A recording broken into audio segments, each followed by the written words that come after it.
AP మంత్రి నిమ్మల రామానాయుడు మాట్లాడుతున్నారు. Live లో చూద్దాం.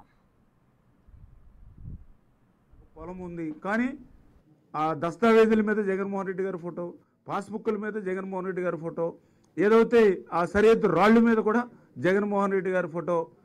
మరి మీ బిడ్డ అంటే రేపొద్దు ఈ ఫోటోలన్నీ చూపించి మన ఆస్తులకి అతను వారసుడిగా పెట్టుకునేటువంటి యాక్టా ఇది అని చెప్పి వేళ ప్రజలందరిలోనూ కూడా ఒక ఆలోచన వచ్చినటువంటి పరిస్థితి.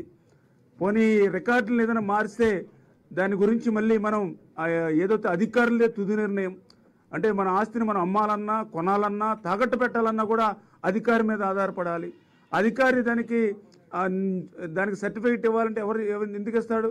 అక్కడ ఉండేటువంటి ఎమ్మెల్యే అంటే ఎవరైతే గవర్నమెంట్ ఉందో వాళ్ళు ఎట్లా చెప్తే అట్లా చేస్తాడు. అంటే ఈ ప్రైవేట్ ఆస్తులు సైతం ప్రజల ఆస్తులు సైతం జగన్ దాని కుప్పిట్లో తెచ్చుకునేటువంటి ప్రయత్నంలో ఏదైతే ల్యాండ్ టైటిలింగ్ యాక్ట్ అని ఏదైతే తీసుకొచ్చాడో దాంతో ఈరోజు రెండవ సంతకంగా రద్దు చేయడంతో ఇవాళ ఆంధ్రప్రదేశ్ రాష్ట్ర ప్రజలందరికీ కూడా ఇది ఒక వరం అనే విషయాన్ని కూడా ఈ సందర్భంగా తెలియజేసుకుంటూ, అదేవిధంగా ఏదైతే ఈవేళ చంద్రబాబు నాయుడు గారు పెట్టినటువంటి 3వ సంతకం, ఎందుకంటే ఇది చాలా చాలా ముఖ్యమైనటువంటి నేను కూడా భావిస్తూ ఉన్నా. ఎందుకంటే ఎవరైతే ఈవేళ ఆంధ్రప్రదేశ్ రాష్ట్రంలో ఆదరణ లేక నిరాదరణకు గురవుతున్నటువంటి వృద్ధులు ఎవరైతే ఉన్నారో, వితంతులు ఎవరైతే ఉన్నారో, దివ్యాంగులు ఎవరైతే ఉన్నారో వాళ్ళన్నింటినీ కూడా ఆదుకునేటువంటి మానవత్వం ఈవేళ చంద్రబాబు నాయుడు గారు, జగన్మోహన్ రెడ్డి గారు పదే మాటలతో చెప్పేవారు, కానీ చంద్రబాబు నాయుడు గారు చేతలతో చూపించేటువంటి వ్యక్తి.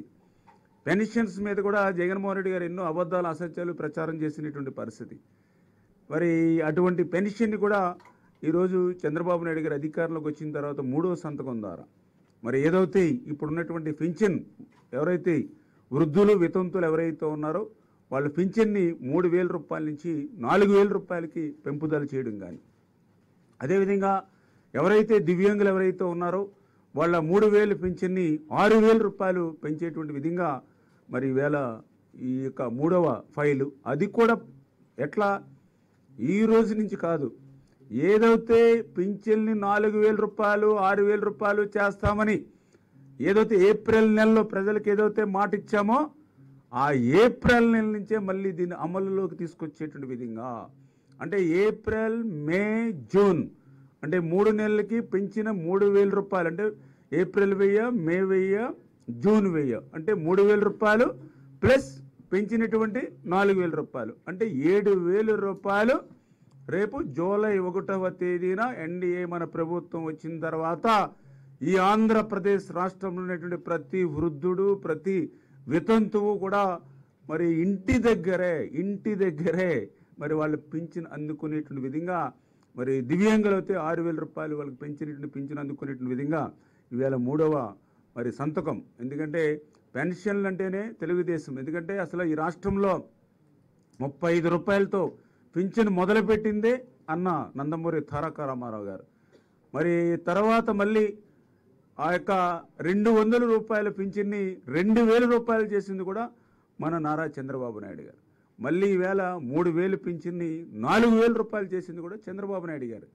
దయ ఉంచి ఎవరైతే వృద్ధులు వితంతులు దివ్యాంగులు ఎవరైతే ఉన్నారో వాళ్లే కాదు, వాళ్ళ కుమారులు కానీ వాళ్ళ కుమార్తెలు కానీ వాళ్ళ కోడళ్ళు కానీ వాళ్ళ అల్లుళ్ళు కానీ, ఎందుకంటే మీ మీద కూడా ఒక స్ట్రెస్ తగ్గుతుంది ఈవేళ గవర్నమెంట్ ఈవేళ వృద్ధులు వితంతులు దివ్యాంగులు ఆదుకోవడం ద్వారా.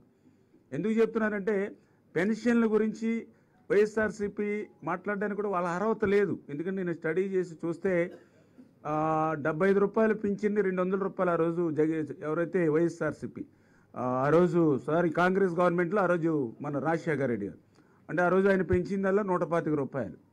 తర్వాత మళ్ళీ మొన్న 2,000 పింఛన్ని 3,000 రూపాయలు, అది కూడా చాలా మోసం దగా. ఎందుకంటే ఆ రోజు ఊరు వాడ 3,000 రూపాయలకి పెంచుకుంటూ పోతామంటే 3,000 రూపాయలు వస్తుంది అనుకున్నారు, కానీ ఆ 1,000 రూపాయలు పెంచడానికి 5 సంవత్సరాలు పట్టింది జగన్మోహన్ రెడ్డి గారికి. 1,000 రూపాయలు అంటే 250 కాడికి పెంచడం వల్ల మేము లెక్కలే చూస్తే 30,000